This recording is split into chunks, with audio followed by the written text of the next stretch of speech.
Olá pessoal, Moira aqui de novo. Hoje a gente vai dar início à nossa segunda parte da videoaula de por unidade. Como eu falei na aula anterior, a gente vai tratando hoje de um exemplo, certo? De como utilizar por unidade em circuitos de corrente contínua. A gente fez essa escolha, né? Baseada no material do professor Paulo Bastos, de ensino de por unidade. Esse é um exemplo que ele mesmo utilizava nos cursos Precep que ele ministrou e nas disciplinas, né, de sistema de potência que ele também ministrou. Então, nós vamos aproveitar esse modelo dele, esse circuito proposto por ele. E é um circuito simples, certo? É um circuito que vocês já estão acostumados a lidar, por isso que a gente vai fazer a introdução, né, de um problema de PU utilizando o circuito de corrente contínua. Bom, esse é esse circuito da figura, certo? Ele tem duas baterias ligadas por um condutor. As baterias elas estão representadas aí como um equivalente de uma força eletromotriz conectada a uma resistência interna dessa bateria. As duas estão representadas assim. Essas duas resistências internas têm um valor igual, que é de 0,3 ohm. A força eletromotriz da bateria 1 tem 14,4 volts e a da bateria 2 tem 12 volts, certo? E a resistência RC do nosso condutor tem 0,6 ohm. Esses são os dados, né, fornecidos pelo problema. A partir daí, eu vou querer saber algumas coisas sobre esse nosso circuito. Primeiramente, qual que vai ser a corrente que vai circular no circuito quando a chave S ficar fechada? Então, quando essa chave S fechar, qual que vai ser essa corrente I aqui, que está circulando pelo nosso circuito? Depois, qual que vai ser a tensão nos bornes da bateria 2?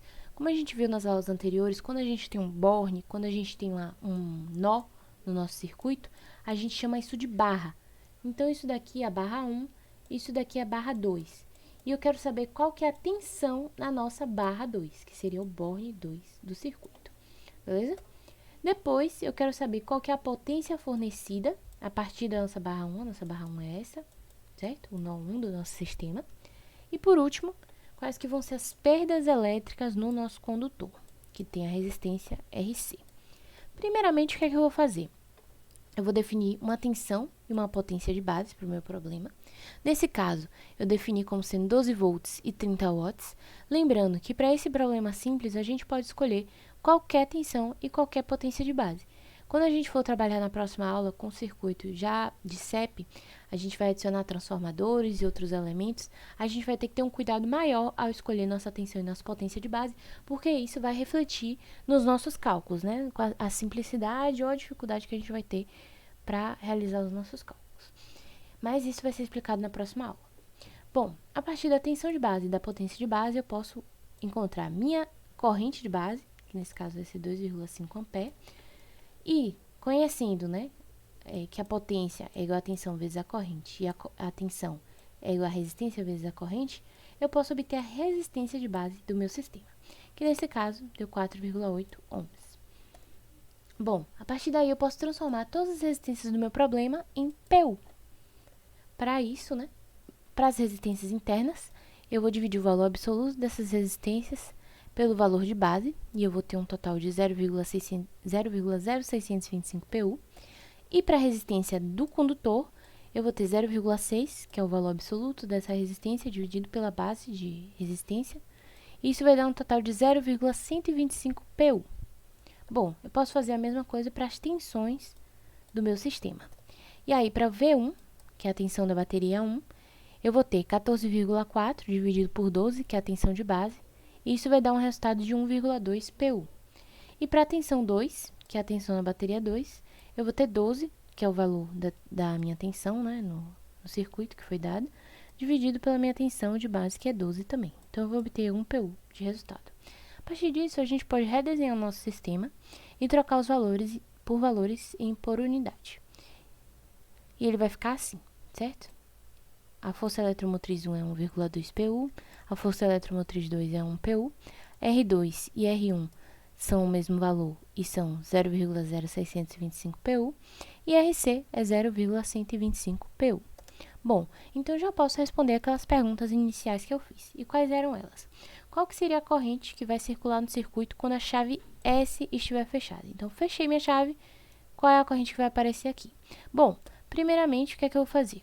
vou fazer a diferença de potencial, certo? Entre a FEM 1 e a FEM 2, 1,2 menos 1, dividido pela soma das resistências do meu circuito, em PU. Isso vai dar 0,2 dividido por 0,25, tendo um total de 0,8 PU, para a minha corrente que vai circular quando minha chave S estiver fechada. Depois disso, qual que é a tensão na minha barra 2, essa barra aqui?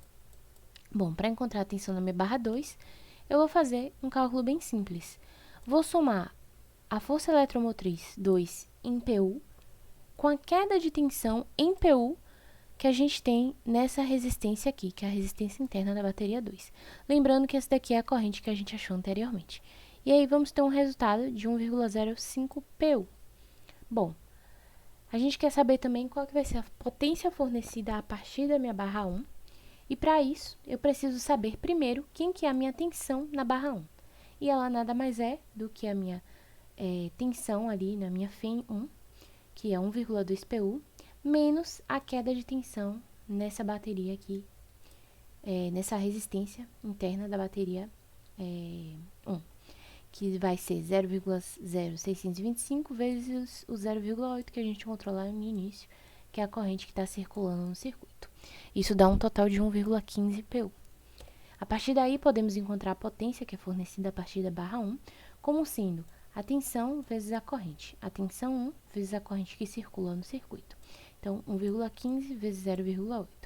Isso dá um total de 0,92 PU. Caso vocês estejam tendo dificuldade de acompanhar pela agilidade do vídeo, vocês podem reduzir a velocidade para 0,5, acredito que 0,75 também. E aí vocês podem acompanhar fazendo as contas de maneira mais lenta. Bom, quais que são as perdas, né, elétricas que a gente vai ter do nosso condutor aqui, que tem a resistência RC? Nada mais é, né, do que a própria resistência do condutor vezes a corrente ao quadrado. A corrente a gente já encontrou e a resistência também a gente definiu ela em PU. Então, a gente vai multiplicar esses dois valores e obter o valor de 0,08 PU. E aí, quando a gente voltar para o SI, lembrando que o valor em PU, ele vai ser igual o valor absoluto, vou botar aqui o ABS, certo? Sobre o valor base. Então, o que é que eu vou fazer aqui para achar o valor no SI da corrente? Eu vou multiplicar o valor da corrente em PU que eu encontrei, vezes o valor de base que eu tinha determinado. A mesma coisa para a tensão 2, a mesma coisa para a potência e para as perdas. Lembrando que para a potência e para as perdas, eu vou utilizar a mesma potência base, certo? E aí a gente vai encontrar esses valores. E agora, Maria, qual que é o próximo passo? Como é que você vai provar para a gente que se eu escolher outras bases, eu vou ter, né, o mesmo valor no SI. Eu vou fazer outro exemplo para vocês, mas dessa vez mostrando a tensão base como sendo 15 volts e a potência base como sendo 45 watts. A partir daí eu vou ter, né, uma outra corrente de base, que vai ser de 3 amperes, e uma outra resistência de base, que vai ser de 5 ohms. E eu vou repetir todo o processo novamente. Vou transformar minhas resistências em PU. Para a resistência interna, eu vou ter o valor de 0,06 PU. Para a resistência do condutor, eu vou ter 0,12 PU. Vou transformar também as minhas tensões em PU. Então, para a tensão 1, eu vou ter 0,6 PU.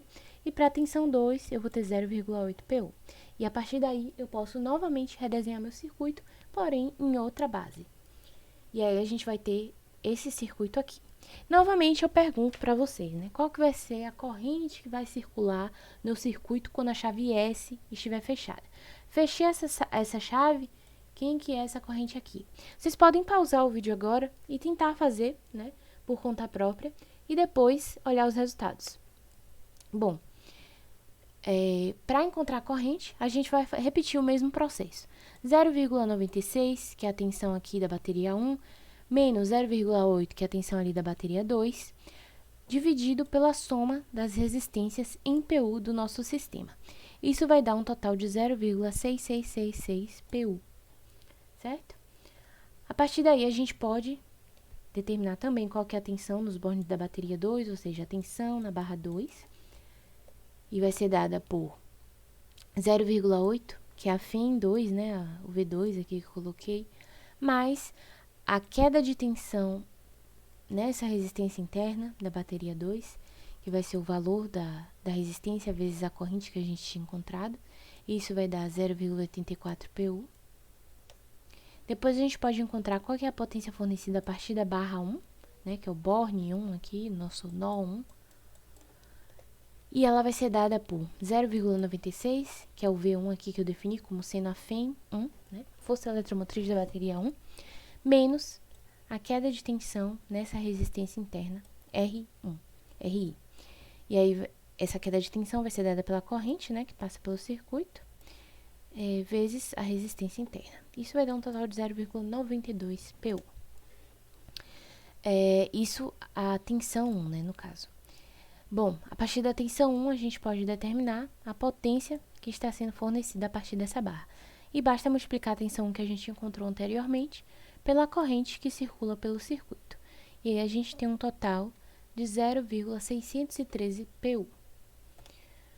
Além disso, a gente pode determinar também, novamente, as perdas elétricas no nosso condutor, que nada mais vai ser do que a resistência do próprio condutor vezes a corrente ao quadrado que está circulando aqui, né? Essa corrente aqui que está circulando no circuito. Vamos utilizar os valores já encontrados e definidos anteriormente, e essa perda vai ter um valor de 0,0555 PU. Quando eu passar para o SI, novamente eu vou ter esses valores iguais aos anteriores.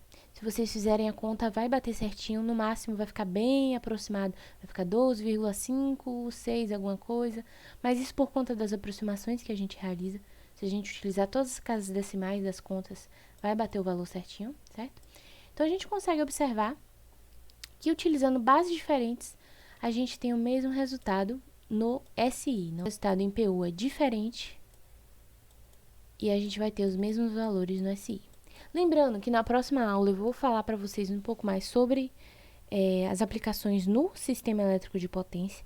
Vou mostrar quais são as implicações, né, de se usar PU, por que utilizar PU fica mais fácil. Até a próxima, galera. Espero que vocês tenham curtido a aula. Caso vocês tenham tido alguma dificuldade de acompanhar pelo ritmo, vocês podem reduzir ou aumentar a velocidade da videoaula sempre. Lembrando que quando a gente faz exercícios aqui, o ideal é que vocês pausem, tentem fazer e depois acompanhem a resolução para conferir com o resultado de vocês. Até a próxima!